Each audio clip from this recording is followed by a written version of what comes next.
안녕하세요, 여러분. 내성적인 성격과는 거리가 멀긴 하지만 이렇게 얼굴도 모르는 분들을 향해 첫인사를 하려니 쑥스러워지는 마음은 어떻게 해야 할지 모르겠네요. 저는 30대 후반을 향해 열심히 달려가고 있는 여성입니다. 가끔은 참 이런 세월을 붙잡고 싶어지는 순간이 문득문득 찾아오게 되네요. 하지만 지나간 시간을 다시 되돌릴 수 있는 방법이 있는 것이 아니니 앞으로의 미래를 생각하면서 살아야 하는 게 맞겠죠? 저는 그렇게 생각합니다. 제가 과거로 돌아가고 싶어 하지 않는 이유는 바로 지금부터 말씀드릴 사건이 제 인생을 뒤흔드는 사건이었기 때문에 다시 겪고 싶지 않아서 돌아가고 싶지 않다는 것입니다. 세상에 이런 인간들이 소설이나 드라마에만 존재하는 게 아니라 진짜로 실존하는구나 하는 것을 느끼게 되었습니다. 너무나도 처참한 과거라고 생각이 들어서인지 사이다 복수를 하긴 했지만 다시 돌아가라고 하면 절대로 돌아가지 않을 것 같아요. 어떤 이야기인지 막 궁금하시죠? 지금부터 저의 기가 막힌 이야기를 시작해 볼 테니 끝까지 집중을 놓치지 말고 따라와 주시면 감사하겠습니다. 평소에 어른들이 왜 서로 수준이 맞는 집이랑 결혼을 해야 한다고 하는지 절실하게 깨닫게 된 사건이 바로 저의 결혼이었습니다. 어릴 때는 누가 잘 살고 못 살면 어때? 서로 돕고 도우면서 화목하게 살면 되지 하고 생각을 했었거든요. 물론 저희 집이 경제적으로 부유한 집안이었기 때문에 그런 안일한 생각을 하게 되었을지도 모릅니다. 저희 어머니는 독일에서 유학을 하던 시절에 요리를 배우기 위해서 유럽에 오셨던 아버지와 눈이 맞아서 결혼을 하게 되셨습니다. 어머니께서는 성악을 전공하셨고 아버지께서는 요리 공부를 마치고 한국으로 돌아오셨는데 그때 이미 저를 독일에서 낳아 키우고 계셨던 상황이었습니다. 어머니께서는 한국으로 오자마자 성악가로 이름을 날리기 시작하셨고 지금은 대학 교수로 일을 하고 계십니다. 아버지께서는 청담동에 위치하고 있는 유명한 레스토랑을 운영 중이시고요. 이태리 음식을 전문으로 하는 곳인데 값이 워낙 비싸기 때문에 파스타가 먹고 싶다고 아무 때나 찾아갈 수 있는 그런 레스토랑은 아니랍니다. 전부 다 예약제로 운영을 하고 있기도 하고 아버지께서 워낙 프라이빗한 것을 선호하시기에 유명 인사들 사이에서도 맛집으로 소문이 나 있는 그런 비싼 레스토랑입니다.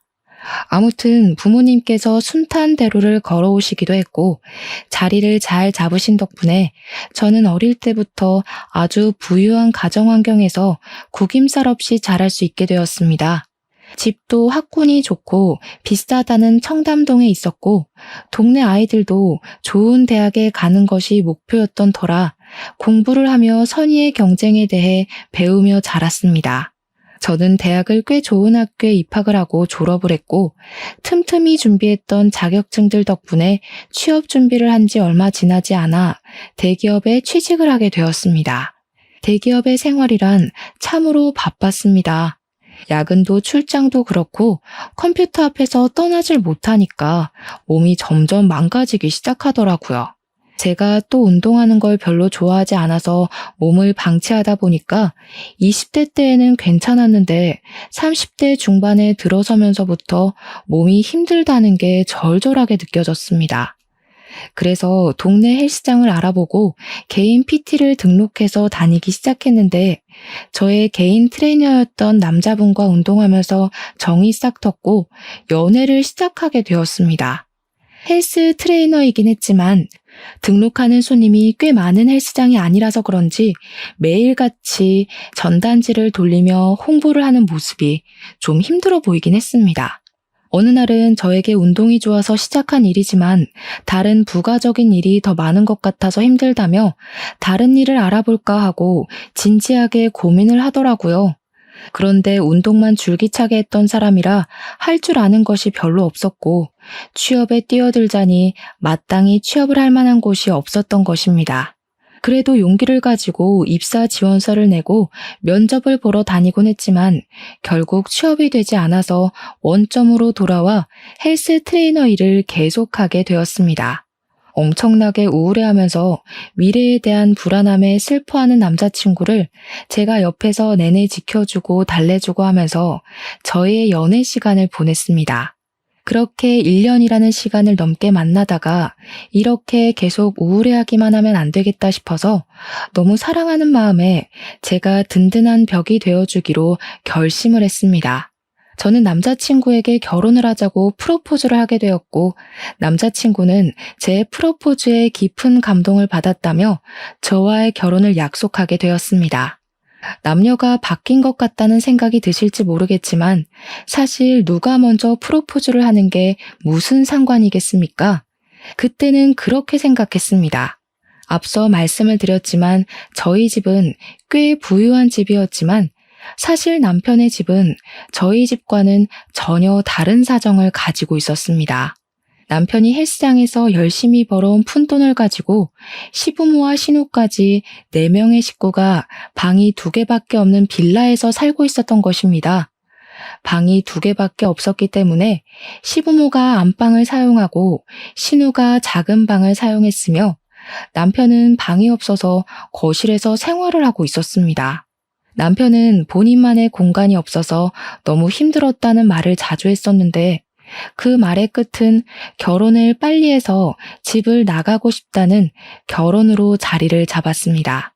사실 그 말 자체가 제가 프로포즈를 하게 된 결정적인 계기가 되는 말이기도 했고요. 어릴 때부터 늘 항상 저만의 공간을 가지고 있었던 저로서는 거실에서 생활을 하는 남편이 너무 안쓰럽게 보였고 빨리 공간을 만들어주고 싶었습니다. 프로포즈까지 한 마당에 양가에 인사를 드리러 가게 되었는데 저희 집에서 남편의 직업이 헬스 트레이너라는 사실을 알고는 탐탁지 않아 하셨습니다.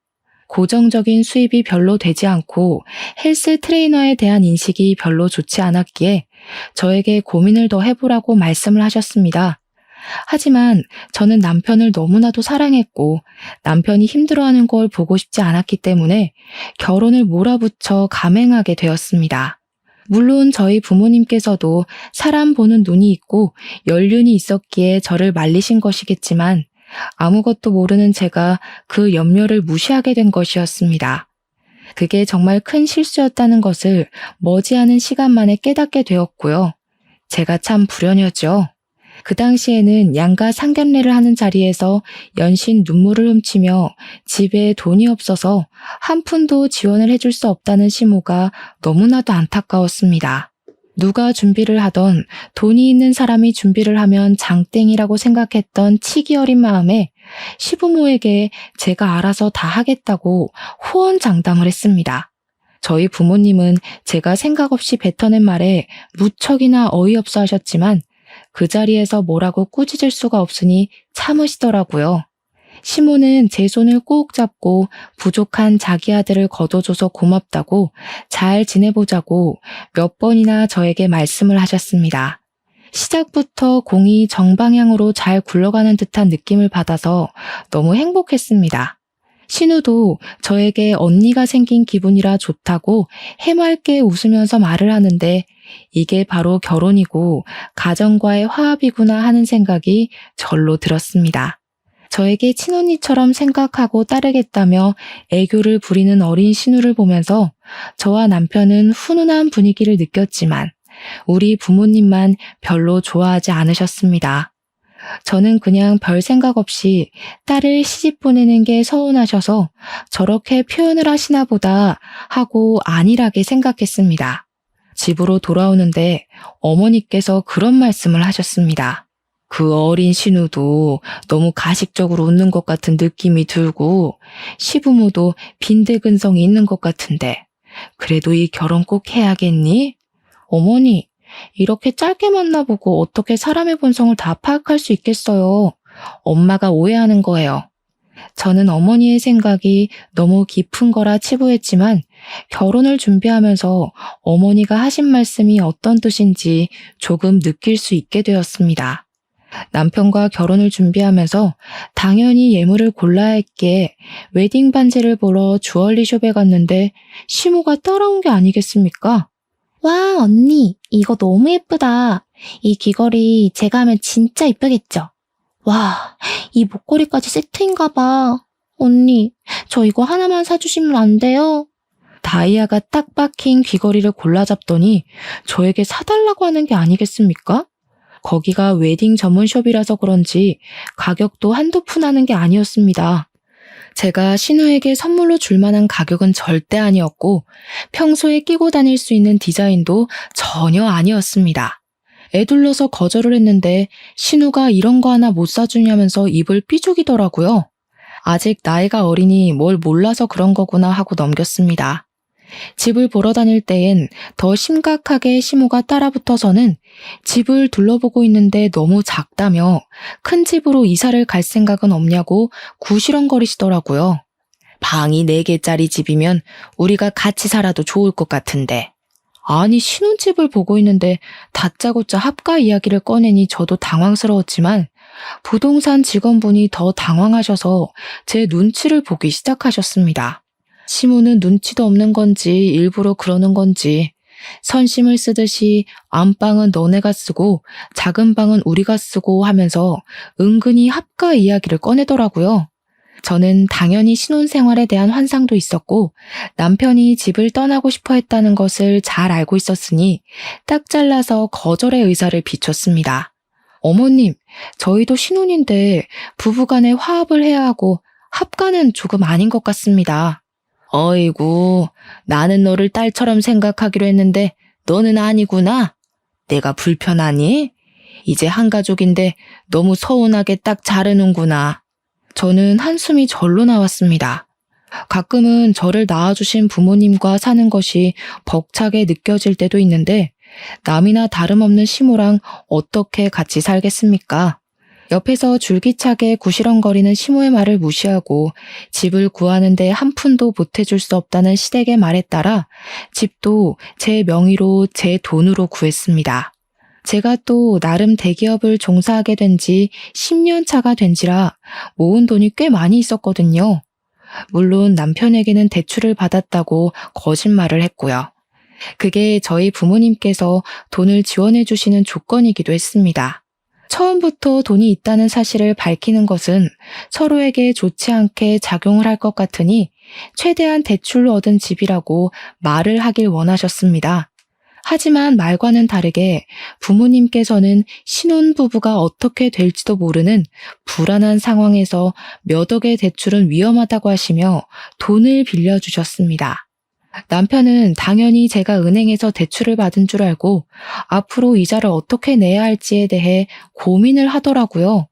저는 적당히 장단을 맞추며 남편에게 내 명의로 대출을 받아야 하기 때문에 집 명의도 내 명의로 해야 한다고 속이게 되었습니다. 그 이후 혼수를 사러 다닐 때에도 시무랑 신우가 쫓아와서는 우리 집에서 세탁기 건조기 있으면 좋겠다, 공기청정기 좋아 보인다면서 알짱거렸습니다. 그 말이 저에게 사달라고 하는 말인 걸 알면서도 모른 척 했는데 남편이 저에게 슬쩍 그러더라고요. 우리 집 세탁기 15년 된 통돌이인데 매번 거기서 옷 꺼내고 하기가 너무 힘들긴 하더라. 드럼 세탁기 하나 놔드리면 우리 엄마가 좋아할 텐데. 그러면서 제 눈치를 은근히 살피는데 이 남자가 염치가 없다는 생각보다는 귀엽다는 생각이 먼저 들 만큼 제가 남편에게 푹 빠져 있었습니다. 거기다가 직원이 저에게 2개씩 사면 할인을 더 넣어주겠다고 살랑거리는 바람에 시댁에도 세탁기와 건조기를 선물로 놔드리게 되었습니다.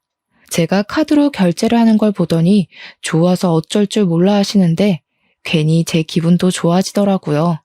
결혼식 전날까지도 사실 저희 부모님은 지금이라도 늦지 않았으니까 결혼을 미루고 싶으면 당장 이야기를 하라고 은근히 저에게 말씀을 하셨습니다.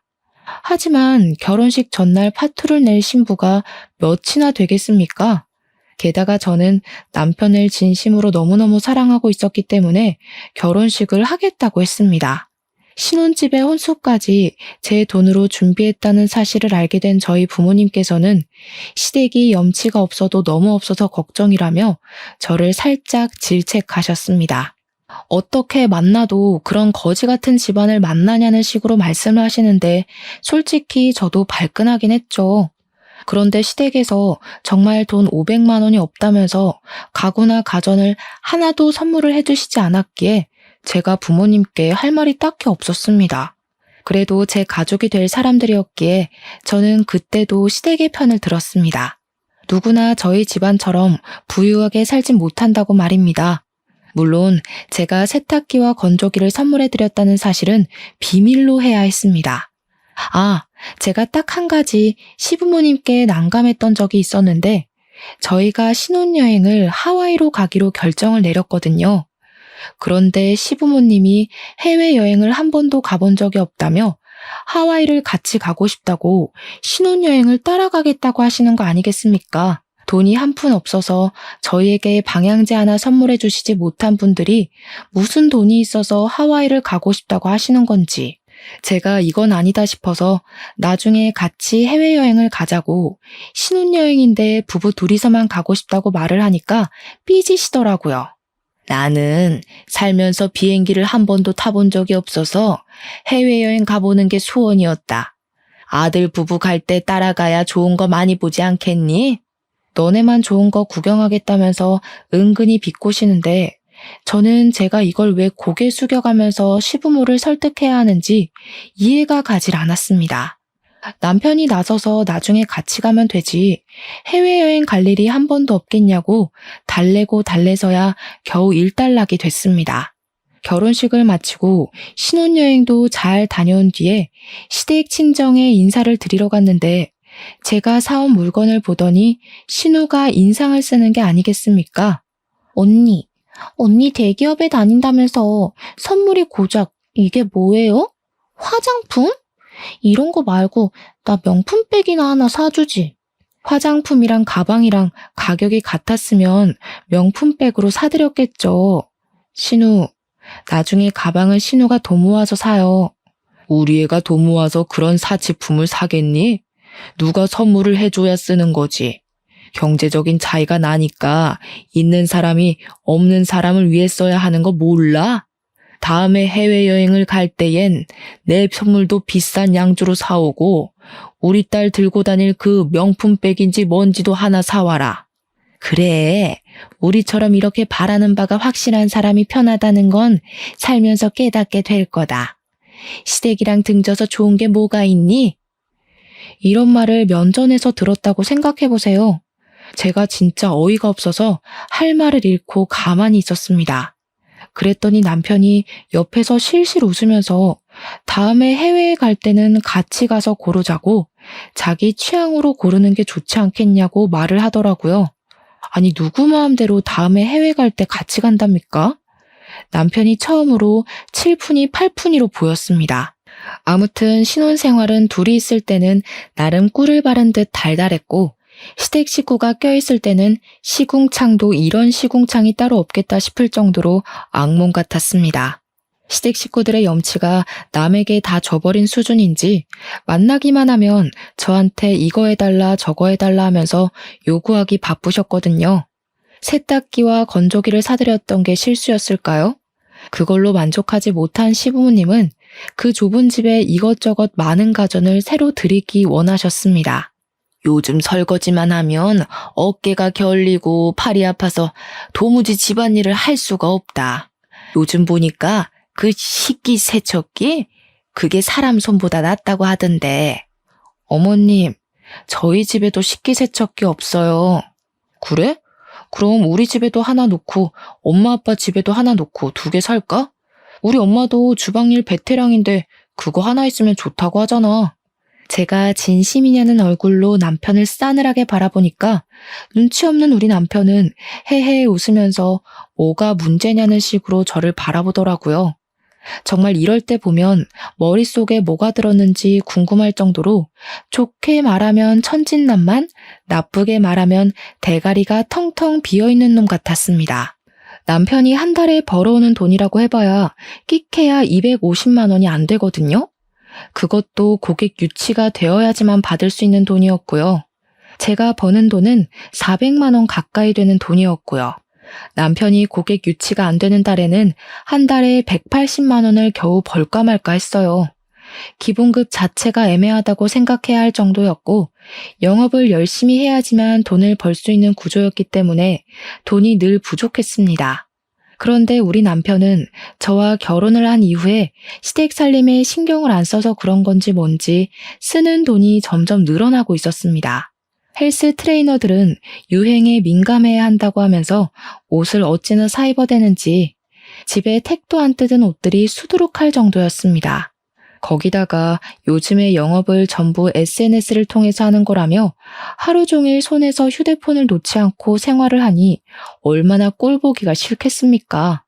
하지만 저는 남편을 진심으로 사랑했고 모든 허물을 감싸줄 수 있다고 믿고 있었기 때문에 남편이 하는 행동에 불만을 가지지 않으려고 백방으로 노력을 했습니다.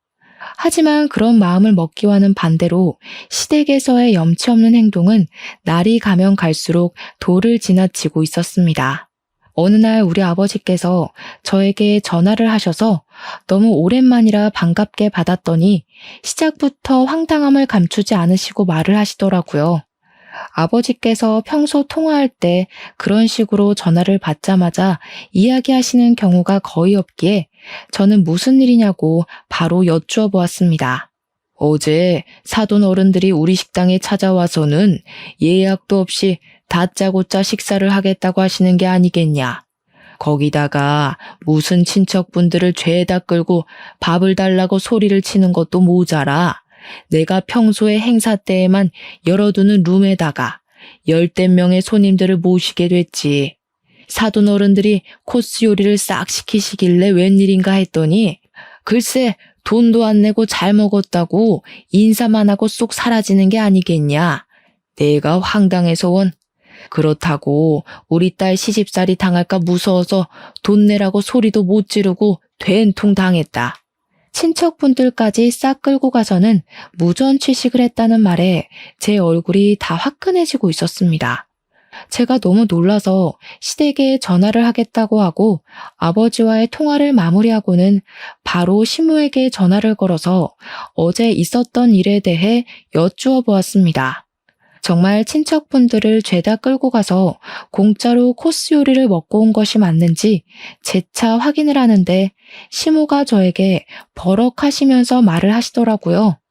그런 걸로 치사하게 돈 내라고 하시든 가족끼리 정도 없이 그거 재료값 얼마나 한다고 돈을 내라고 그러냐?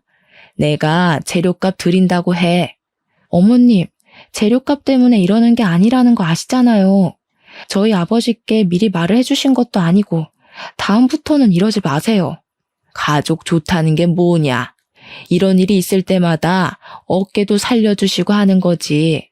딸 좋다는 거 다 뻥이네 뻥이야.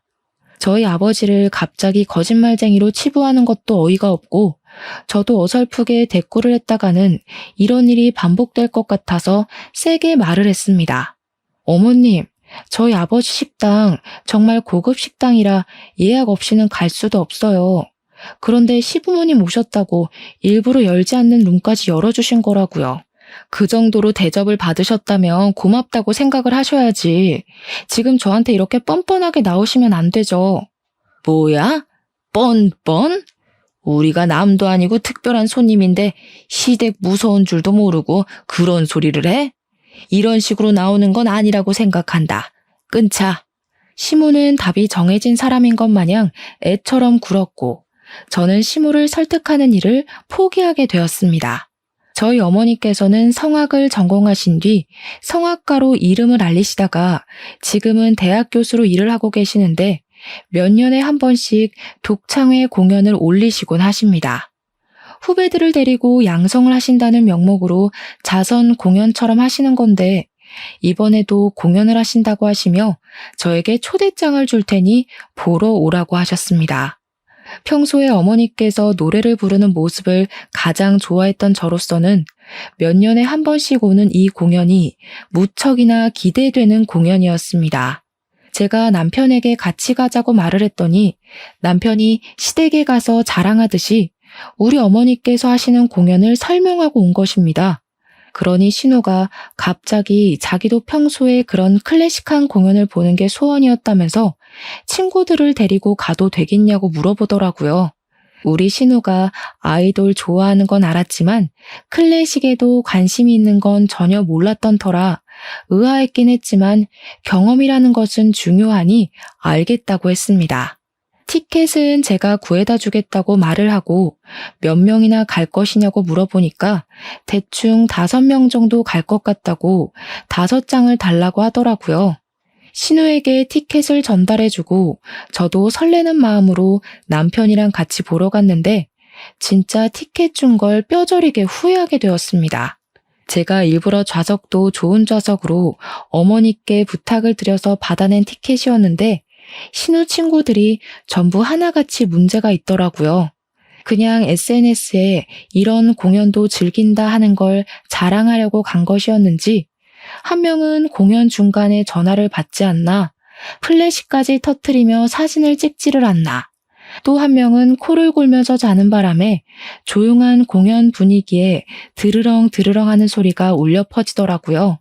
자기들까지 내내 웃고 떠들고 공연장에서 하면 안 되는 행동만 골라서 해야 되는데 저희 어머니께서 주신 티켓이니까 어머니도 그 자리에 누가 앉았는지 대충은 알 수 있잖아요. 제가 너무 쪽팔리는 마음에 신우한테 계속 눈치도 주고 신우 쪽을 바라보면서 불타는 눈빛을 보냈는데도 눈치가 없는 건지 일부러 그러는 건지 모른 척을 하더라고요. 제가 결국에는 공연이 끝나자마자 신우를 찾아가서 이게 무슨 짓이냐고 불같이 화를 냈습니다. 신우 친구들까지 싹 잡아다가 잔소리를 했어요. 공연 기본 매너 같은 것도 몰라요? 누가 공연 중간에 사진을 찍고 전화를 받고 떠들어요. 이런 건 기본 에티켓이잖아요. 친구들 앞에서 망신을 당했다는 기분이라도 들었던 건지 신우가 갑자기 얼굴이 새빨갛게 달아올라서 저에게 큰 소리를 치더라고요.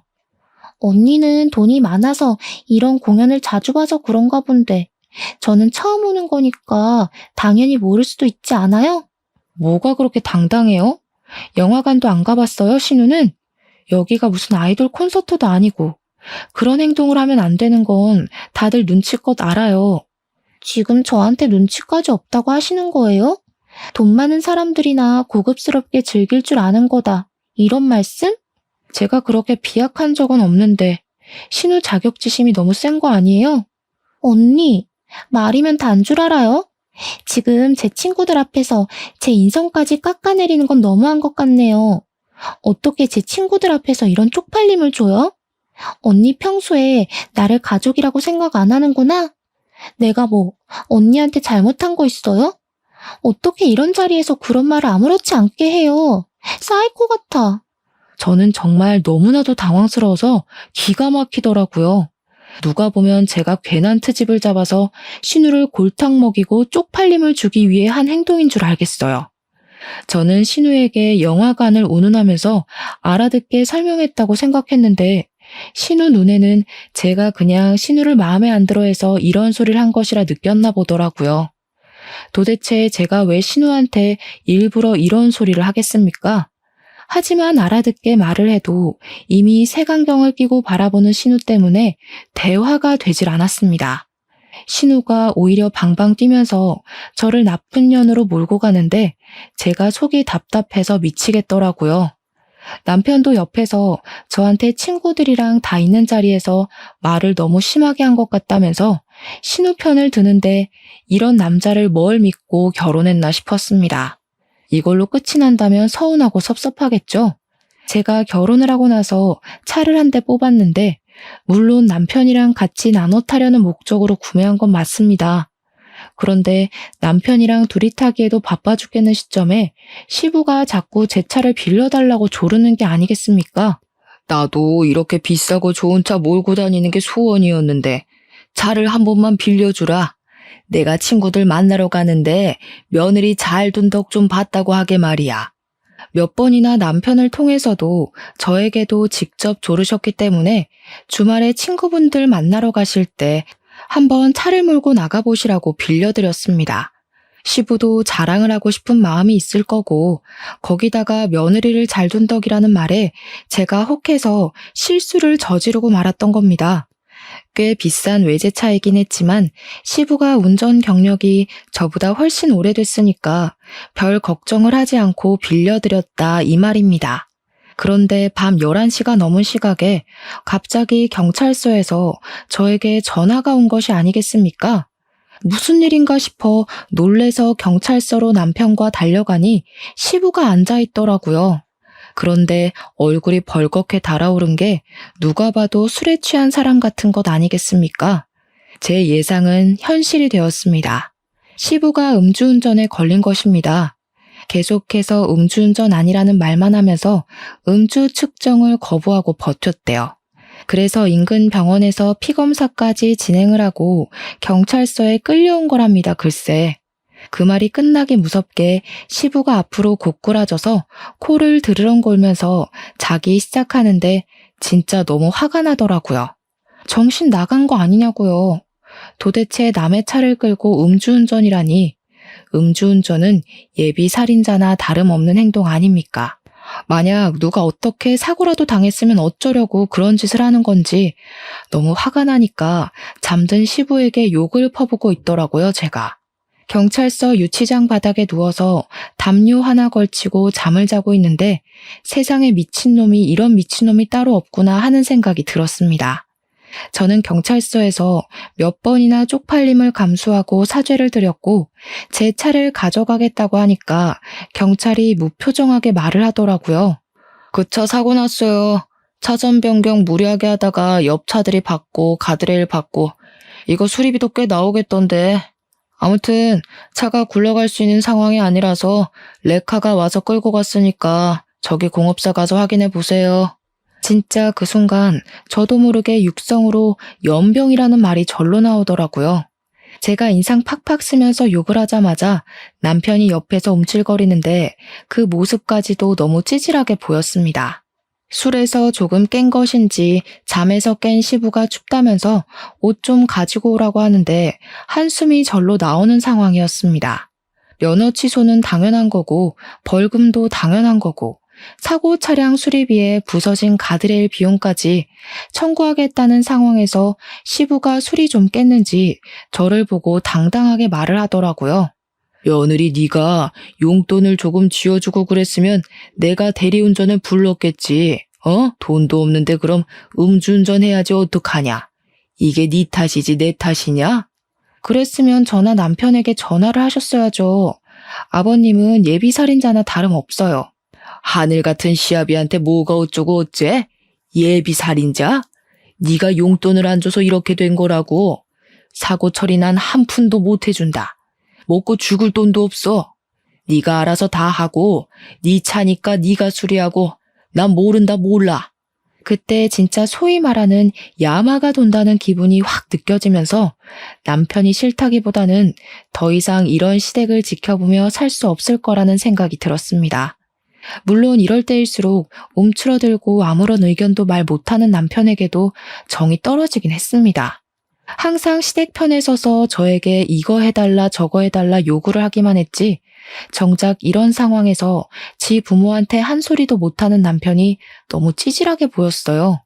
그런데 여기서 뒤통수를 제대로 맞는 말을 남편이 하더라고요.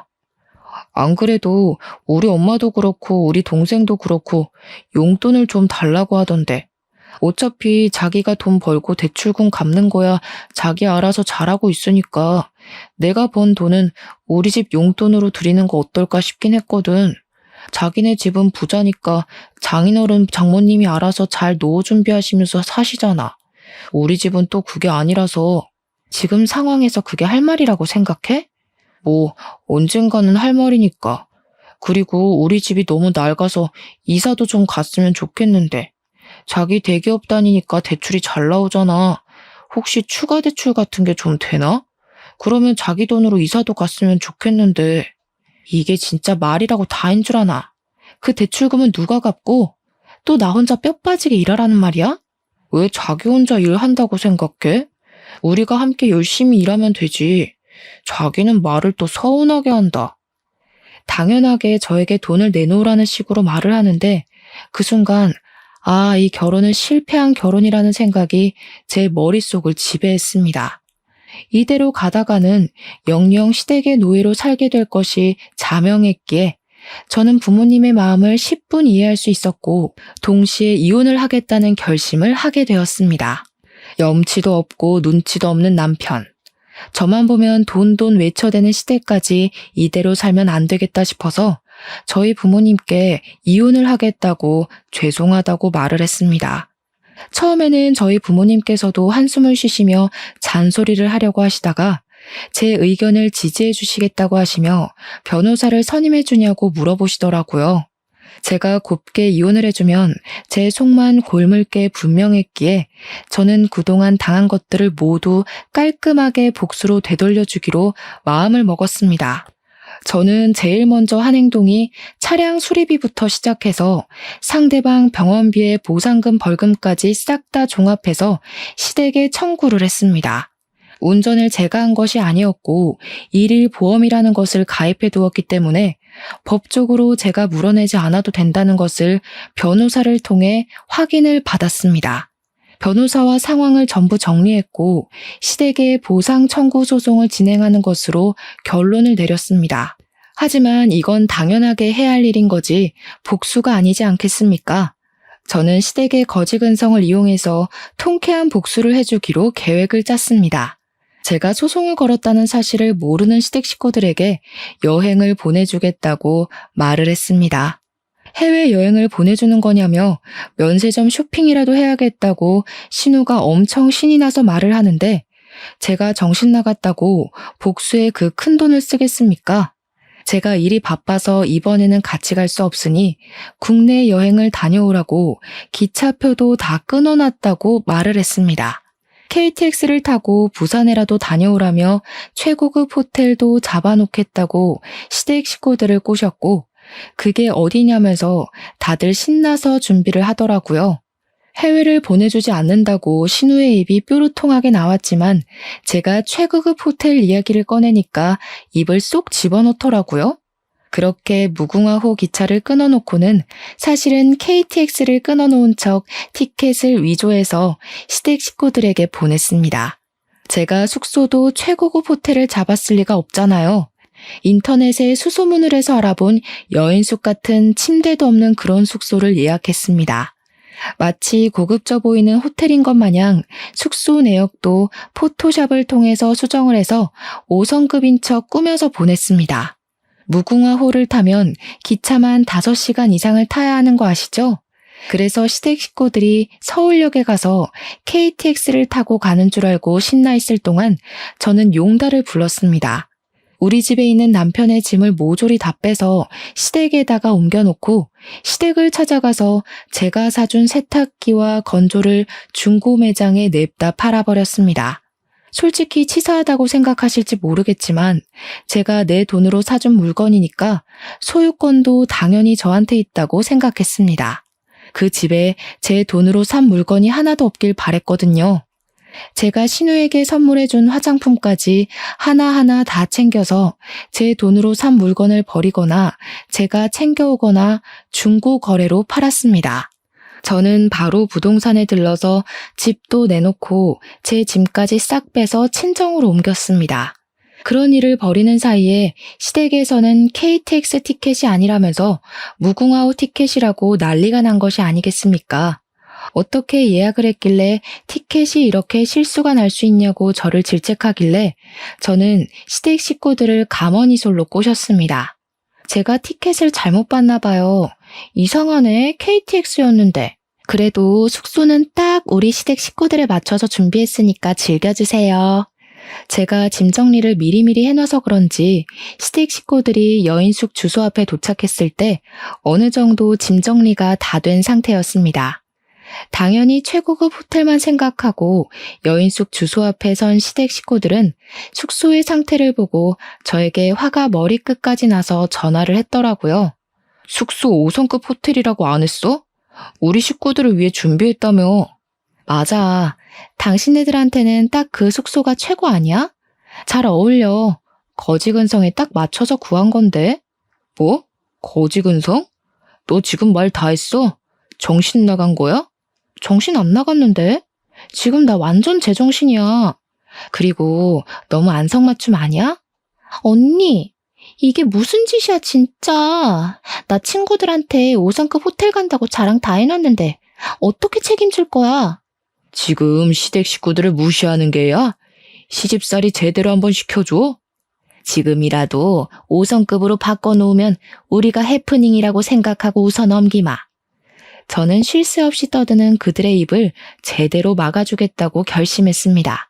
내 차 수리비 1,200만 원, 상대방 차 수리비 800만 원, 음주운전 벌금 1,000만 원, 거기다가 내 정신적 피해 보상비에 차량 렌트비, 가드레일 수리비, 제가 하나하나 다 받아낼 테니 앞으로 소송 준비 잘 하시고요.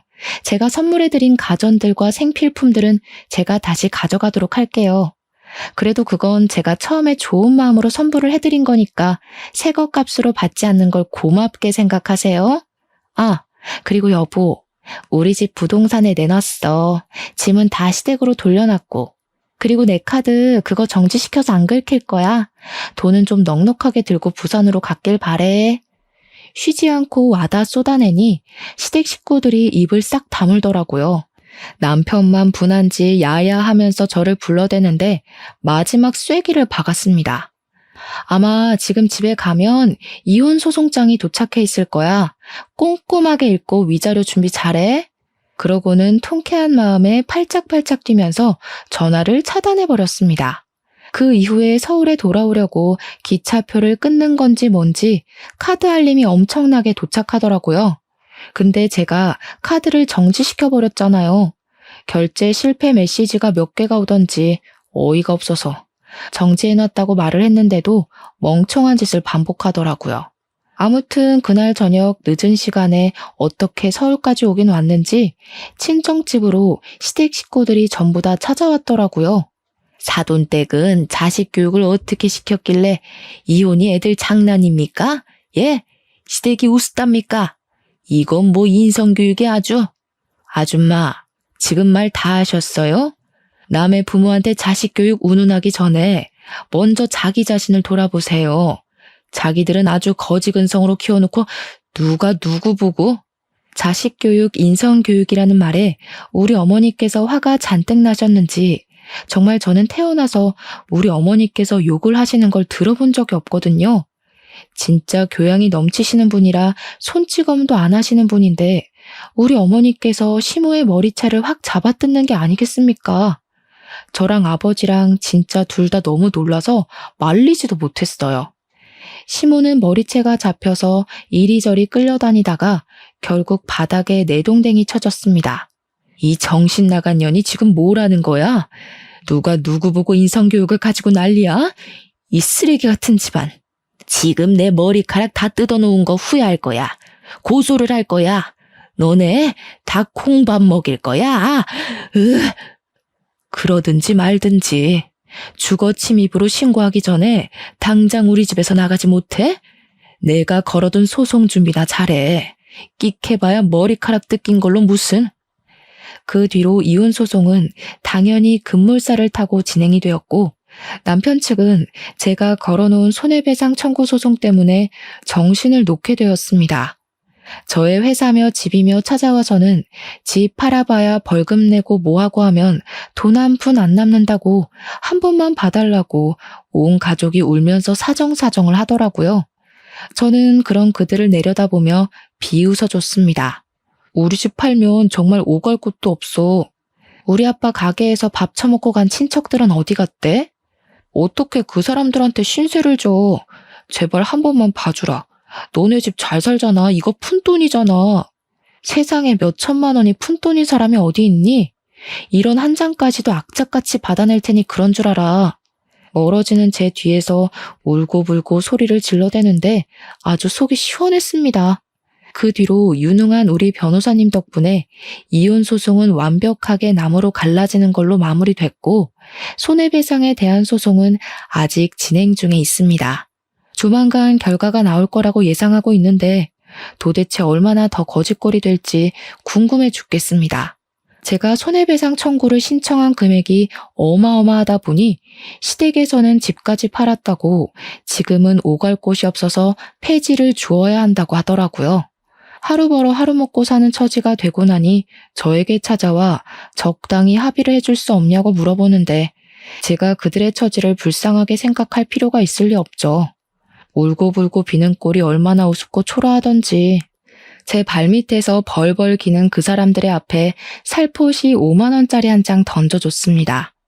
그 돈으로 라면이라도 사 먹으라고 하니 부들부들 떨면서도 그 돈을 소중하게 챙겨가는데 웃음이 터져서 혼이 났습니다. 공짜 좋아하고 남의 돈을 자기 돈처럼 물 쓰듯이 쓰던 멍청한 인간들이 결국에는 이런 결말을 맞이하게 됐다는 게 통쾌할 따름이랍니다. 여러분, 인생사는 새옹지마라고 말을 하잖아요. 저에게 딱 어울리는 말이 아닐까요? 기쁘고 행복한 시간이 있다면 힘든 일이 그만큼 따를 수도 있다는 말이죠. 하지만 저는 그 모든 것을 극복해내고 지금은 제 스스로를 돌보며 저만의 자유, 저만의 시간에 집중하고 지내고 있습니다. 그 거지 같은 인간들과는 완벽하게 갈라지고 제 인생을 새 출발하게 되었으니 제 인생의 그 어떤 날들보다 행복하고 기쁘게 지내고 있는 중이랍니다. 제 이야기는 여기서 마무리가 되지만 모든 재판이 끝나고 좋은 소식이 나오는 그때 여러분들을 다시 찾아와 이야기를 전해드릴게요. 그때까지 제 이야기를 들어주신 여러분께서도 행복한 시간 보내고 계셨으면 좋겠습니다. 다가올 여름 무탈하게 보내세요. 감사합니다.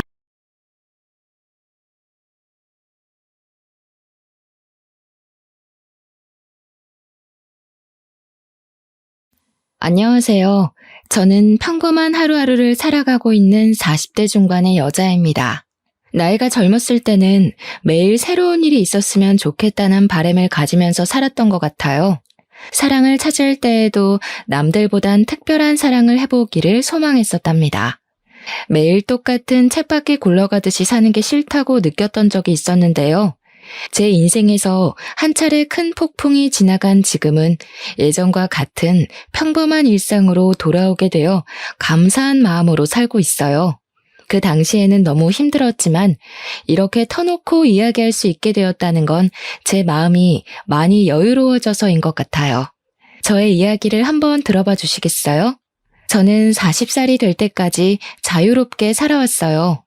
어릴 때부터 꾸미는 데에 관심이 많아서 진로를 일찍 뷰티 쪽으로 생각하게 되었답니다. 그래서 대학 진학을 하지 않고 고등학교를 졸업하고 바로 뷰티 학원을 등록하게 되었죠. 그렇게 20대 초반에 네일숍을 시작해서 지금까지 해오고 있어요.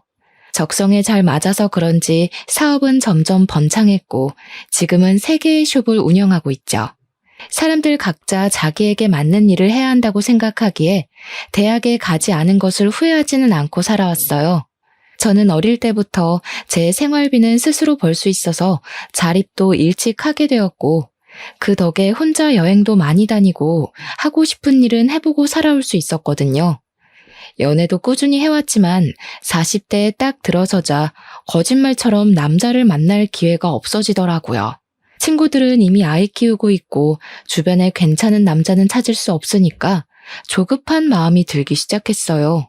결혼을 하고 싶다는 생각이 그리 많지는 않았는데 주변에서도 슬슬 걱정을 하기 시작해서 결혼 정보 업체에 가입을 하게 되었죠. 몇 번 주선해주는 분들을 만나봤지만 제 마음에 들지는 않더라고요. 이럴 바엔 살던 대로 혼자 편하게 살자는 생각이 점점 커져갔고 마지막이란 생각으로 소개팅을 나가게 되었죠. 거기에서 지금의 남편을 만났답니다. 저보다 1살이 많았는데 풍기는 분위기가 학구적이라 그런지 나이보다 어려 보이더라고요. 술도 별로 좋아하지 않고 담배도 하지 않는 점이 가장 마음에 들었네요. 중소기업에 다니고 있다는데 연봉은 나이에 비해 솔직히 많이 모자랐지만 제가 사업을 하니까 금전 문제는 저에게 크게 중요하지 않았어요. 어리숙한 모습이었지만 우리나라에서 가장 명문대인 S대를 나왔더라고요. 자신과 반대인 사람이 끌리는 법이라고 제가 공부 쪽엔 재능이 없어서 남편에게 호감이 크게 느껴지기 시작했답니다. 그 후로 제가 더 적극적으로 나서서 데이트를 시작하게 되었어요. 제가 가만히 있으면 남편은 연락도 안 하고 아무것도 안 할 것 같더라고요. 그렇게 6개월의 짧은 연애를 했고 서로 나이도 있으니 결혼까지 빠르게 이어지게 되었답니다. 시댁은 그럭저럭 여유가 있는 평범한 집안이었는데 살고 있는 아파트가 자가라는 것만 알고 사실 자세한 건 알지 못했어요. 남편이 말수가 진짜 적어서 물어봐도 대답도 시원하게 안 해줬고요. 시부는 회사를 다니다 이미 오래전에 퇴직하고 노인대학에서 강의를 종종 하신다는데 남편과 같은 명문대를 나왔더라고요. 그리고 시누이가 2명이 있는데 첫째 시누는 전업주부인데 남편이 의사라고 자부심이 엄청 났답니다. 솔직히 재력이 있는 집안도 아닌데 어떻게 의사 사위를 뒀나 궁금했었는데요. 신우도 알아주는 대학교를 졸업했는데 거기서 지금의 남편을 만나 연애를 오래 하고 결혼했다네요. 시모가 첫째 신우 자랑이 대단해서 신우가 한번 집에 오면 공주 행차하는 것처럼 대접을 하더라고요. 첫째 신우 온다는 날에는 밥상에 소갈비찜은 기본이고 메뉴가 달라졌답니다. 둘째 신우는 2년째 미국의 유명 대학에서 박사과정 밟고 있어서 결혼식에도 오지 않았어요. 왔다 갔다 하는 비용이 더 든다고 하더니 제가 항공권 사준다니까 바로 불이 나게 오라고 전화하더라고요. 근데 둘째 신우가 시험이 코앞이라 못 온다고 수학이 너머로 어찌나 짜증을 내던지 제가 다 민망하더라고요. 자식들 모두 명문대를 나왔다는 게 시모에게는 인생의 최고 업적이자 자랑인 듯 보이더라고요. 시댁 갈 때마다 저한테 자랑을 얼마나 하는지 레퍼토리를 외울 지경이었답니다. 너 남편이 어렸을 때부터 영재 소리를 들었다. 고등학교 때는 주변 엄마들이 어떻게 공부시키는데 맨날 1등이냐고 물어봐서 밖에 나가는 게 힘들었어. 아유, 엄마들마다 돌아가면서 과일 사다 주고 케이크 사다 주고 얼마나 귀찮았는지. 셋 다 좋은 대학 나온 건 부모님 머리를 물려받아서 그런가 봐요. 아버님도 좋은 대학 나오시고 어머님도 같은 대학 나오셨어요? 넌 뭘 그렇게 꼬치꼬치 하려고 그러니? 근데 너는 내가 이런 얘기해도 아무렇지도 않니?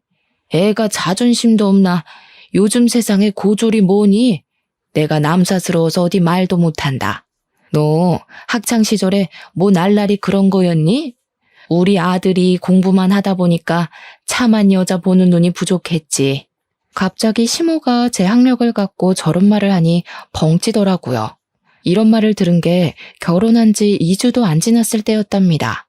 그리고 그때부터 당연하다는 듯이 제 학력을 가지고 깎아내리기 시작하더라고요. 시모는 전화나 메시지를 자주 보내는 편이었어요. 저는 일하느라 정신이 없는데 전화 한 번 안 받으면 난리가 나서 점점 스트레스가 되더라고요. 시댁으로 오라는 소리는 어찌나 자주 하는지, 특히 첫째 신우가 집에 오는 날이면 저와 남편도 무조건 가야 했어요. 제가 일이 있거나 약속이 있어도 무조건 신우 스케줄에 맞춰야 하는 거였죠. 우리 남편이 실력이 좋아서 예약이 너무 밀리는 거야.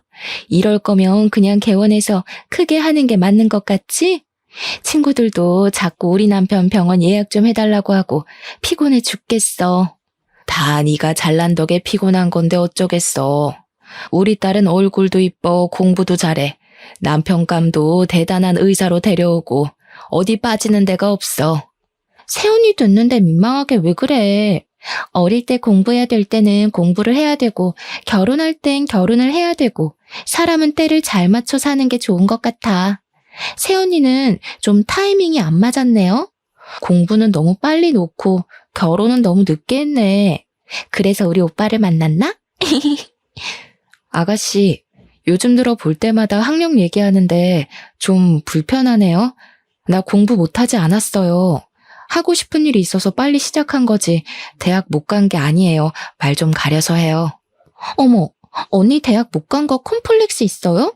꼭 그런 사람들이 못 간 게 아니라 안 갔다고 하더라고. 신우는 얄밉게 웃으면서 자리를 뜨더라고요. 저는 은근히 무시하는 시댁 식구들의 태도에 점점 화가 쌓이기 시작했어요. 제가 이룬 커리어가 왜 시댁에만 오면 고졸이라고 후려쳐줘야 하는지 이해를 못하겠더라고요. 저는 시부와 멍하게 텔레비전을 보고 있는 남편을 끌고 베란다로 가서 문을 닫았죠. 당신 어머니랑 아가씨 하는 얘기 다 들었지?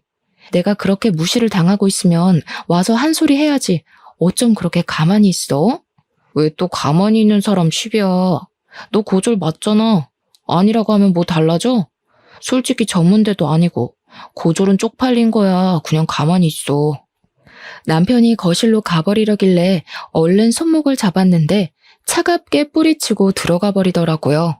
어이가 없어서 그 길로 바로 집에 가버리려고 가방을 들고 밖으로 나와버렸답니다. 남편은 저를 휙 보고는 무시하고 따라오지도 않더라고요. 저는 서러움에 눈물이 나려는 걸 꾹 참고 아파트 현관을 나왔죠. 그때 언제 밖에 나갔었는지 신우와 심해부가 팔짱을 끼고 걸어오더라고요. 저는 마주치기가 싫어서 어두운 쪽으로 몸을 숨겼답니다. 두 사람이 출입구 앞에 멈춰서더군요. 저는 숨은 모습을 들키면 더 우스워질 것 같아 꼼짝도 하지 않고 있었죠. 오빠랑 새언니 와 있는데 진짜 꼴 보기 싫어. 고졸 주제에 가방은 비싼 거 들고 오고 그런다고 싸구려가 명품 되겠어? 형님, 거의 10년을 백수였던 거 다 알고 결혼한 거래? 고졸이라더니 진짜 결혼이 급했긴 급했네. 그 가방 갖고 싶으면 하나 사. 남편이 의사인데 그까짓 거 뭐라고. 사실 우리 오빠랑 결혼한 것만 봐도 어느 정도 급인지 나오잖아. 나이는 많고 갈 데는 없으니까 나이 많은 백수한테 시집이나 오고 한심해 둘 다. 엄튼 형님 내외 어디 가서 말하긴 좀 불편하긴 하네. 백수랑 고졸 날라리라니. 앞으로 가족 행사 있을 때 친척들 앞에서도 쪽팔려서 어떡해? 그래도 골칫거리였던 오빠 데려가서 입혀주고 먹여주니 다행이지. 안 그럼 계속 우리한테 빌붙었을 거 아냐? 당장 둘 앞에 나가서 따지고 싶었지만 손이 부들부들 거리더라고요. 두 사람은 안으로 들어가 버리고 저는 튀어나올 것 같은 심장을 진정시키려고 애쓰며 차로 갔어요. 남편이 10년 동안 백수였다는 사실을 전혀 몰랐던 터라 큰 충격을 받았습니다. 어쩐지 모아둔 돈이 너무 없다고 생각했는데 결혼을 하려고 급하게 회사를 들어간 건 아닌지 의심이 들었어요. 제가 수입이 남편 월급이 너무 작긴 하지만 그래도 매달 안정적으로 나오는 게 어디냐는 생각으로 너무 안일하게 넘겼다는 생각이 들더라고요. 시모가 내 앞에서 티내지는 않았지만 그동안 남편이 집안에서 어떤 대우를 받고 살았는지 알 수 있을 것 같았어요. 그래서 저를 그렇게 쉽게 무시할 수 있었던 거였겠죠. 저는 남편에게도 속았다는 생각이 들고 시댁에도 너무 실망을 해서 당분간 어떤 이유로든 가지 않기로 마음먹었답니다. 그렇게 시모의 연락을 무시한 지도 오래 지났어요. 꽃이 잔뜩 나오는 동영상이나 건강에 대한 쓸데없는 정보 같은 걸 매일 보내서 스트레스를 많이 받았었는데 아예 차단해버리니 속이 다 시원하더라고요. 남편이 주는 생활비도 이상하게 점점 줄어가기 시작하더니 한 달, 두 달 건너뛰는 일도 생기기 시작했어요. 사실 남편이 주는 돈은 한 달 살기엔 너무 적었지만 그래도 티내지 않고 내가 더 보태서 쓰자는 생각으로 살았어요. 제가 거의 3배는 더 쓰면서 가정을 꾸려가고 있는데 남편에게 싫은 소리 한 번도 한 적 없답니다. 하지만 남편이 숨겼던 과거를 알게 되자 점점 정이 떨어져서 저도 싫은 소리를 하게 되더라고요. 월급은 매달 똑같은데 왜 생활비는 매달 다르게 주는 거야? 어디 다른 데 쓰고 다녀? 쓰긴 뭘 써. 야근하고 그러면 월급 더 나오는 거고 암튼 다 달라. 넌 회사 다녀본 적도 없으면서 뭘 한다고 그래? 너 돈 좀 번다고 유세 떠냐? 말 다 했어? 한 달에 생활비가 얼마나 드는지 알기나 해? 배달시켜 먹는 것만 해도 당신이 주는 생활비 다 써. 어떻게 돌아가는지 알려고 하지도 않잖아. 당신은 맨날 먹고 핸드폰하고 자는 게 최고니까. 네가 집구석에서 밥을 안 하는데 그럼 시켜 먹어야지 굶냐? 그럼 너 일하지 말고 들어앉아서 살림이나 해. 남편한테 따뜻한 밥 한 번 차려주지도 않는 게 내가 아주 속아서 결혼했어. 진짜 사기 결혼 당한 게 누군데 이래? 내가 이런 말까진 안 하려고 했는데 당신 10년 동안 백수였다며? 난 회사 다닌 적은 없어도 내가 사업체 몇 개를 꾸리는 사람이야. 당신보단 내가 사회생활 훨씬 오래 했어. 왜 사람을 무시해? 너 그거 누구한테 들었어? 엄마야? 아씨야. 10년 아니야. 9년이었어. 그래, 너 잘났다. 대학 안 다니고 사회생활에서 얼마나 굴러먹었는지 모르겠지만 돈만 잘 벌면 다냐? 결혼 전엔 화도 잘 못 내고 심성이 고운 줄 알았지만 남편은 누구보다도 다혈질에 콤플렉스로 가득 찬 사람이었답니다. 자그마한 일에도 크게 화를 내고 과민하게 반응하는 게 예사였어요. 대화를 시작하면 거의 큰 소리를 치며 마무리가 되었기 때문에 우리는 서로 거리를 두며 대면대면하게 지내기 시작했죠. 저는 마음이 심란할수록 일에 더 열중했어요. 고용한 직원 수도 만만치 않았기 때문에 하루에 한 번씩 숍들을 돌아다니며 관리하다 보면 어느새 밤이 되어 있는 때가 많았답니다. 어느 날 시모가 계속 전화를 해대더라고요. 일을 하다가 핸드폰을 보니 세상에 10통이 넘게 부재중 전화가 찍혀 있는 게 아니겠어요? 그리고 바로 전화가 울리기 시작했고 저는 받을까 말까 고민하다가 결국 받고 말았답니다. 시모는 지금 당장 집 앞으로 자기 좀 데리러 오라는 말을 하더니 전화를 끊어버렸어요. 시모 목소리도 안 좋은 것 같아 어디가 아픈가 싶어서 차를 끌고 갔는데 아파트 출입구 앞에 시모가 서 있더라고요. 제 차를 보자마자 얼른 조수석에 타더라고요. 전화를 그렇게 해도 안 받고 집에 코빼기도 안 비치더니 결국 오긴 왔네. 저 역 사거리에 백화점으로 좀 가. 저를 보자마자 째려보면서 말하는데 기분이 팍 상하더라고요. 제가 운전하지 않고 가만히 쳐다보고 있으니 출발하라며 삑 소리를 지르는 게 아니겠어요? 시모와 저는 백화점으로 들어갔어요. 도대체 뭘 하려는 건지 여우 같은 시모의 속을 알 수가 없어서 일단 지켜보기로 했답니다. 너는 시어머니 생일이 다 돼가는데 연락 한 번 없어? 시아버지 생신 때는 그렇게 잘 모시더니 지금 사람 차별하니? 살가운 며느리는 바라지도 않는다. 적어도 최소한의 도리는 해야 할 거 아니야. 어머니, 그럼 지금 일하는 사람 빨리 오라고 한 게 생일 선물 받아내려고 이러신 거예요? 그리고 저 어머니한테 아직 안 풀렸어요. 그렇게 저 무시하시면서 제 돈은 쓰고 싶으세요? 얘가 말하는 꼬락서니 좀 봐. 아직 안 풀려? 니까짓 게 뭔데? 내가 너 고졸이라고 그거 한마디 했다고 지금 시어머니한테 이렇게 모렴치하게 대하는 거니? 네가 이럴수록 사람들이 너 무식하다고 흉보는 거야. 알았니? 어머니, 저한테 무식하다고 그런 말 좀 그만하세요. 그러는 어머니는 대학 나오셨어요? 고등학교는 나오셨어요? 야, 너 사람 많은 데서 자꾸 큰 소리 나게 할래? 나는 자식 3명을 다 명문대 보낸 사람이야. 네가 자식 낳아서 S대 한번 보내봐. 그럼 내가 너 인정해 줄게. 잔말 말고 따라와. 시모는 있는 힘을 다해 저를 째려보고는 앞장서서 걸어갔습니다. 머리 끝까지 화가 차올랐지만 일단 시모가 뭘 하려는 건지 따라가 보았어요. 시모가 들어간 곳은 명품 매장이었죠. 너 지금 메고 있는 그 가방 여기 거 맞지? 그거랑 똑같은 거 색깔만 좀 다른 걸로 나 하나 사다오. 이건 어머니가 들기엔 너무 디자인이 튀어요. 그리고 이게 얼만지 아세요? 지금 생신 선물로 이거 사달라는 거예요? 너 시아버지 생신 때는 그 비싼 식당에서 밥도 척척 사고 선물도 비싼 걸로 가져오더니 나한테 쓰는 건 아깝다 이거야? 너 돈 잘 번다며? 네일숍이 3개라며? 학벌이 안 되면 돈으로 잘난 척 좀 해보라고. 아버님 생신 때 식당은 신우가 마음대로 예약한 거였고요. 그때도 신우가 오빠한테 하도 쏘라고 그래서 그냥 제가 낸 거였어요. 아무튼 결혼하고 처음 맞는 시어머니 생신인데 이깟 가방 하나 사주면 어때서 왜 이렇게 말이 많아? 네가 내 마음에 안 드는 거 사올까 봐 내가 미리 생각해서 데려온 거니까 잔말 말고 계산해. 여기요. 이 가방 다른 색깔은 없어요? 그 조용한 명품 매장에서 시모가 큰 소리를 치니까 사람들이 다 쳐다보더라고요. 그냥 나가버리면 시모가 더 난리를 피울 것 같아서 결국 계산하고 나왔답니다. 쇼핑백을 메고 의기양양하게 걷는 시모 뒤에서 터벅터벅 걸어가는데 앞서 가던 시모가 아는 사람을 만난 듯 인사하더라고요. 어머, 백화점엔 웬일이야? 이런 데 잘 안 오잖아.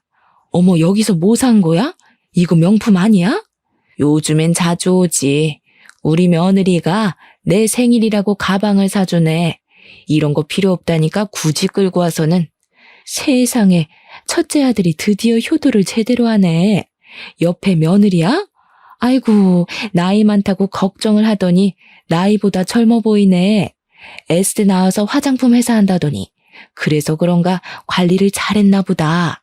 지인이 저를 위아래로 훑어보며 떠들자 당황한 시모가 서둘러 지인과 헤어지고 걸음을 빨리 걷더라고요. 저는 기가 차서 시모 옆으로 바짝 따라붙었어요. 제가 S대 나왔다고 거짓말 하셨어요? 화장품 회사는 또 뭐예요? 혹시 친척들한테도 다 그렇게 말씀하셨어요?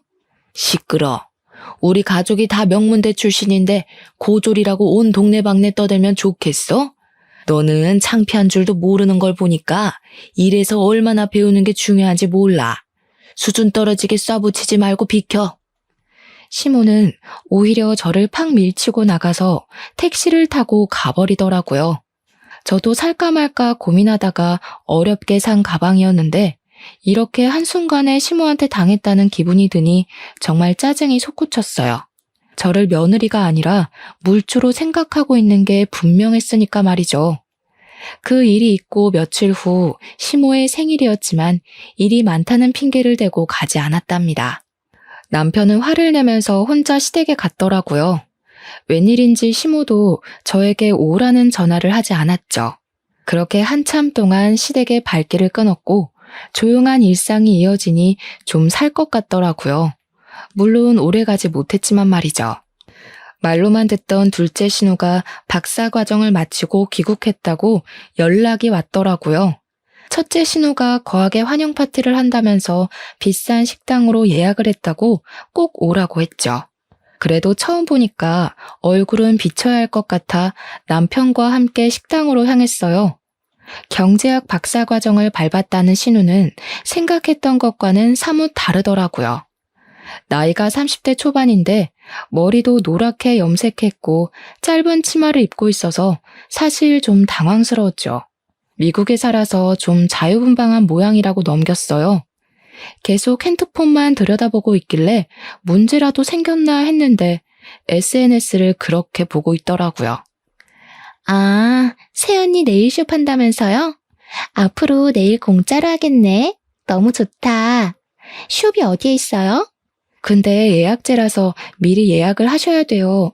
그리고 직원들이 하는 거라 돈은 다 내야 돼요, 아가씨. 듣던 대로 새언니 좀 팍팍하다. 나는 그런 성격 별로던데. 근데 언니, 영어 잘해요? 뜬금없는 대답에 제가 멀거니 있으니까 첫째와 둘째 신우가 저를 보며 비웃더라고요. 그러더니 자기들끼리 영어로 대화를 하기 시작하는 게 아니겠어요.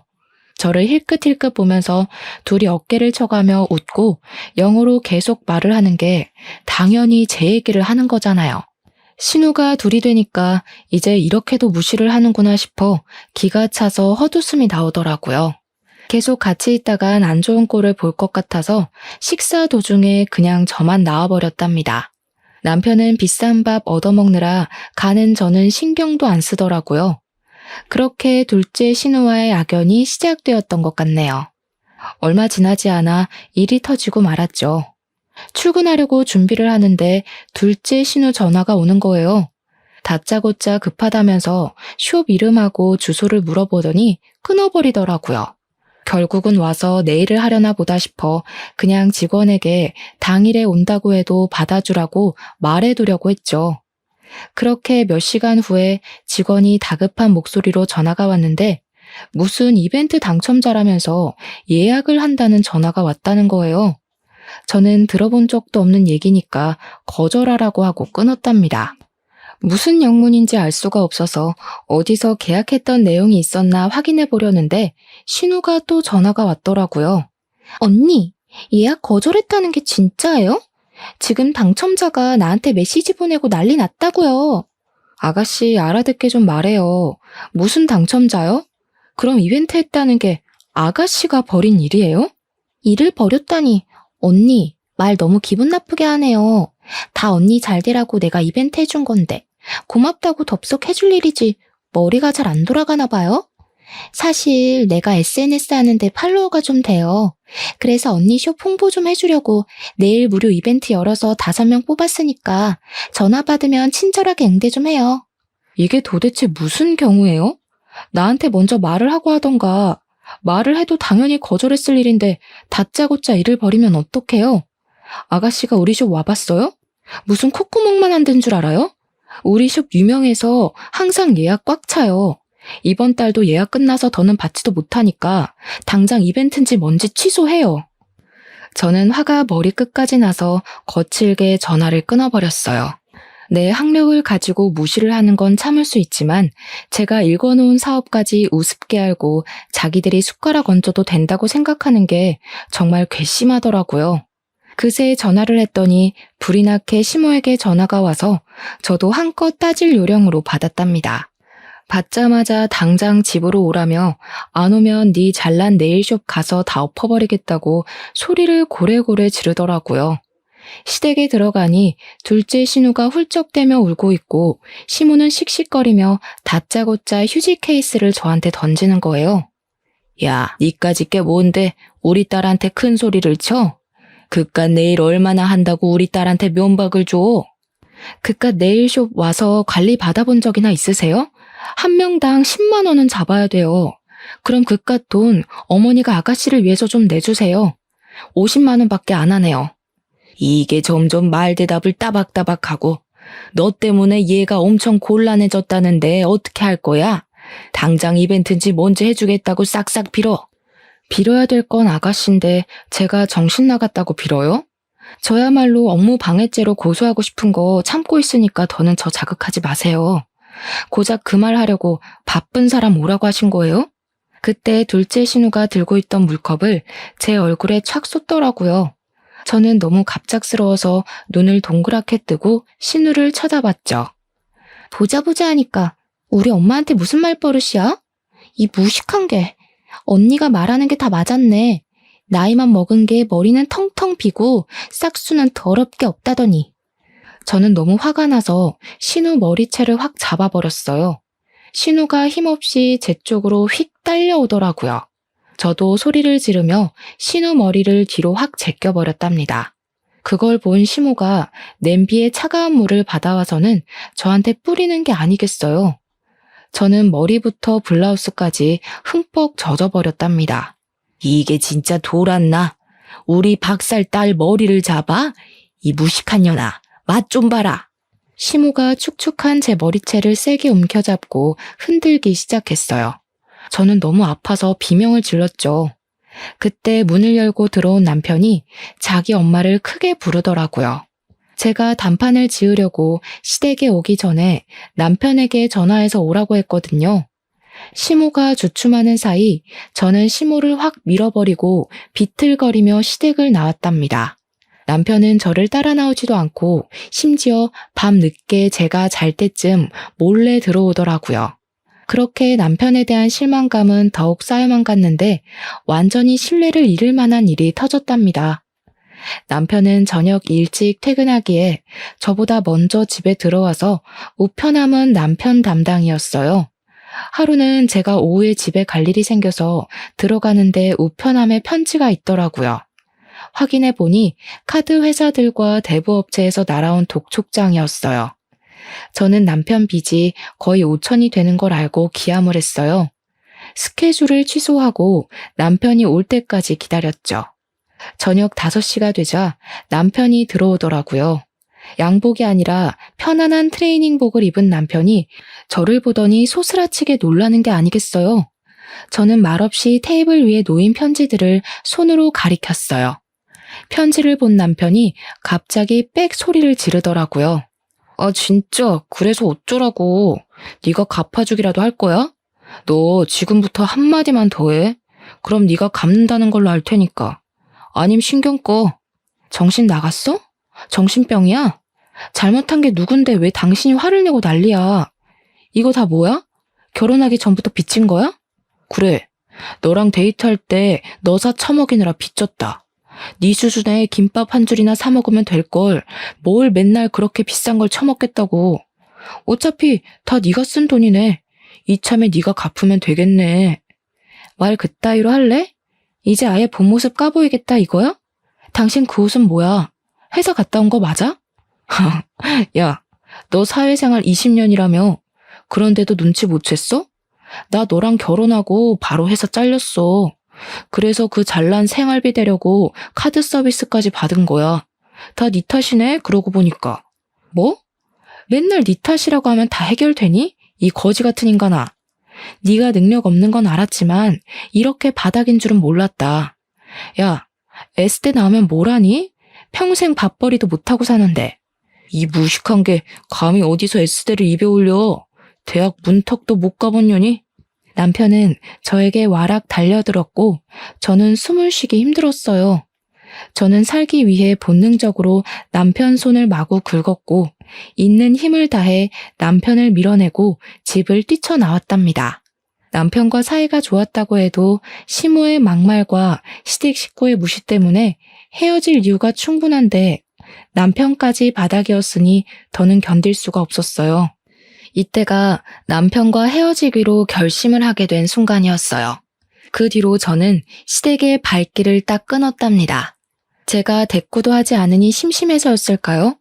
무슨 신데렐라 의붓 언니들도 아니고 숍의 첫째와 둘째 신우가 나란히 찾아와서 안 입고 온 표정으로 저를 보고 있더라고요. 더 웃겼던 게 시무한테 빼앗기듯이 사준 명품백을 첫째 신우가 들고 있는 게 아니겠어요.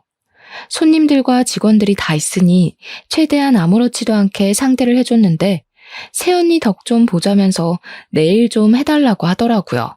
저는 숍 관리를 하다 보니 네일을 직접 한 지는 꽤 오래되었지만 예약이 꽉 차서 직원이 모자랐기 때문에 어쩔 수 없이 제가 해주기로 했답니다. 케어를 해주고 있는데 첫째 신우는 저를 마치 아랫사람 대하듯이 하대를 하는 말투와 행동을 하는 거예요. 평소에 서비스 직군 사람들에게 어떻게 행동을 하는지 딱 알겠더라고요. 뒤집어 엎고 싶었지만 직원들 눈이 있어서 꾹 참았죠. 내가 평소에 하는 데보다 못하는 것 같은데?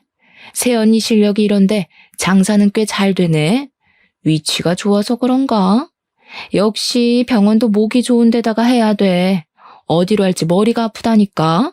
형부병원 크게 개업한다면서 어디다 하려고?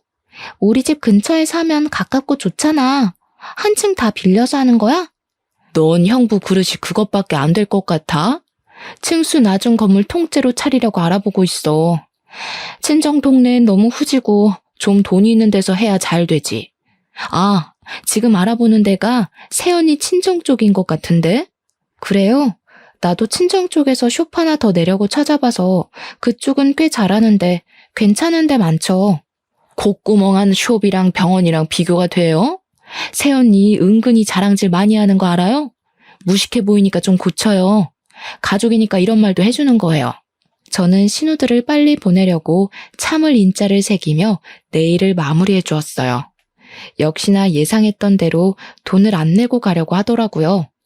큰 병원 한다는 사모님이 숍 규모 보면 몰라요. 내가 주먹구구식으로 장사하는 데 아니고 세금이며 월급이며 제대로 내고 하는 거예요. 난 친정엄마가 와도 돈 받으니까 돈 내고 가요. 내일도 거지같이 해줬으면서 그 돈을 다 받아먹으려고요? 돈 어지간히 밝혀 진짜. 이래서 수준 맞는 사람끼리 어울려야 되는 건데 가족이라고. 아, 이깟 돈 내면 그만인데 새언니 태도가 너무 재수없어서 절대로 돈 못 주겠네. 꼬우면 경찰 부르던가. 첫째 신우가 카운터에 놓여있는 명함이며 물건들을 바닥으로 던지기 시작하는데 정말 미치겠더라고요. 손님들이 놀라서 웅성대니까 매니저가 저에게 급히 달려왔답니다. 저는 결국 돈 받는 걸 포기하고 신우들을 출입문 쪽으로 끌고 나갔어요. 야, 이 거지 같은 것들아. 그게 너네 수준인 거 잘 알겠으니까 가라 가. 다신 여기 얼씬도 하지 마. 제가 일하는 곳에서까지 봉변을 당하니까 직원들 볼 낯도 없고 수치심이 들더라고요. 어떻게든 시댁과 연을 끊어버려야겠다고 다짐을 했죠. 그러던 어느 날 남편이 첫째 신우병원이 개업한다면서 시모가 개업식에 오라고 연락을 했다더라고요. 제가 당연히 같이 가겠다고 했더니 남편이 놀라는 눈치였어요. 그러거나 말거나 저는 멋들어지게 차려입고 개업식에 찾아갔답니다. 병원 앞에 가니 첫째 신우가 명품으로 도배를 하고 상귀된 표정으로 손님들에게 인사하고 있더라고요. 옆에는 시모와 둘째 신우도 마치 자기 병원인 양 콧대가 하늘을 하고 있었죠. 저는 남편을 돌아보며 서류 봉투 하나를 건넸답니다. 남편은 서류를 확인하더니 황당한 표정을 짓더라고요. 뭔 그런 얼굴로 봐? 그럼 내가 계속 너한테 호구당하면서 살 줄 알았니? 거기 도장 찍어. 조용히 합의 이혼하는 게 서로 편할 거야. 갑자기 왜 이혼을 해? 내가 바람을 피웠냐 도박을 했냐? 그깟 싸움 몇 번 했다고 이혼하면 세상 사람들 다 이혼했겠다. 학교라고 치면 난 일방적으로 너네 가족한테 학교 폭력 그 이상을 당했어. 네가 나한테 한 거는 사기 결혼이고 그래도 이혼 안 하고 내 돈으로 식충이처럼 살고 싶으면 앞으로 무슨 일이 일어나나 잘 봐. 도장 찍게 될 테니까. 저는 차갑게 말하고 시모와 신우 쪽으로 걸어갔어요. 제 모습을 발견하고는 눈이 찢어져라 째려보고 있더라고요. 저는 첫째 신우와 남편에게 가서 영어로 말을 걸었어요. 제 유창한 영어 발음에 두 신우 입이 떡 벌어지더라고요. 사실 저는 어렸을 때부터 미국으로 여행도 자주 가고 어학연수도 받으며 머문 적도 있었어요. 여러 나라로 여행도 많이 다니면서 영어가 필수라는 걸 잘 알았기 때문에 꾸준히 공부했거든요. 거기다 네일숍 지점을 해외에도 내려고 준비하고 있었기에 현지 매니저와 영어로 통화하는 건 기본이었죠. 놀라서 저를 보고 있던 심해부가 갑자기 어떤 남자를 향해 황급히 달려가더라고요. 남자가 제 쪽으로 성큼성큼 걸어오자 심해부도 뒤를 졸졸 쫓아왔죠. 시모가 얼굴을 확인하더니 화들짝 놀라며 인사를 했어요. 바로 제 친정 아버지였거든요. 입이 떡 벌어진 심해부와 첫째 신우가 동시에 저를 바라보더라고요. 친정아버지가 개원한 병원의 건물주였기 때문이죠. 처음에 결혼할 때 친정아버지가 작게 사업하시다가 은퇴하셨다는 이야기만 했고 건물을 갖고 있다는 사실은 당연히 꺼내지 않았어요. 그 사실을 알게 되면 시댁이 무슨 요구를 할까 알 수 없어서 숨겼는데 정말 천만다행이었죠. 우리 아이가 이혼을 한다고 하는데 그렇게 되면 서로 부딪히는 게 껄끄럽지 않겠소? 그래서 계약을 없던 일로 하자고 말하려고 왔소. 아니, 사돈, 이혼이라니 그게 무슨 말인가요? 그런 얘긴 들어보지도 못했는데. 근데 진짜 여기 건물주예요? 아니, 인테리어까지 다 끝낸 상태인데 건물주 마음대로 계약을 파기라뇨. 말도 안 되는 얘기입니다. 법적으로 대응하겠습니다. 그동안 있었던 일 우리 애한테 다 들었습니다. 남의 귀한 딸 데려다가 호구처럼 부려먹고 무시를 하다니 제정신입니까? 싹 다 고소해버리려는 거 참고 있으니까 조용하게 처리합시다. 그리고 법대로 할 거면 계약서나 다시 읽고 오시던가. 낡은 빌딩 싹 뜯어고치느라 몇 억이 들었는데 지금 무슨 개소리야. 당신이 건물주면 다야? 진짜 그 아버지 그 딸이네. 우리는 절대 못 나가니까 경찰 불러 경찰. 저는 한심한 눈으로 제정신이 아닌 것 같은 신우를 바라보았죠. 저는 신우가 친정 근처의 빌딩을 찾고 있다는 말을 들었을 때 살짝 친정아버지 건물 얘기를 흘렸답니다. 그리고는 바로 아버지에게 찾아가서 그동안 있었던 일을 다 이야기하고 이혼하도록 도와달라고 말씀드렸죠. 평소에 냉정한 성격인 아버지가 가만히 안 두겠다며 불같이 화를 내시더라고요. 아니나 다를까 심해부가 건물을 빌리고 싶다는 부동산에 연락을 받았고 아버지는 갑인 건물주가 원할 때는 언제든지 계약 파기가 가능하다는 내용을 교묘하게 계약서에 적어두셨답니다. 그리고 시세보다 훨씬 싸게 월세를 제시하니 심해부는 제대로 확인도 하지 않고 바로 계약을 해버린 것이죠. 계약서를 확인해본 심해부의 두 손이 덜덜 떨리자 일이 심각하게 돌아가는 걸 눈치챈 첫째 신우가 시모를 뒤에서 쿡쿡 찌르더라고요. 사돈, 뭔가 오해를 하신 모양인데 가족끼리 다툼이 좀 있었던 건 맞지만 그렇게 심각한 건 아닙니다. 화를 좀 푸시고 천천히 대화를 해보는 게 어떠실까요? 예, 그동안 마음 상한 게 있었다면 내가 사과하마. 어떡하죠? 마음이 좀 상한 게 아니라 이혼 안 하면 제가 죽을 것 같은데요. 당신 그 잘난 백수아들 돌려드릴 테니까 잘 끼고 살아보세요. 그렇게 미안하시다면 무릎 꿇어 보시던가요.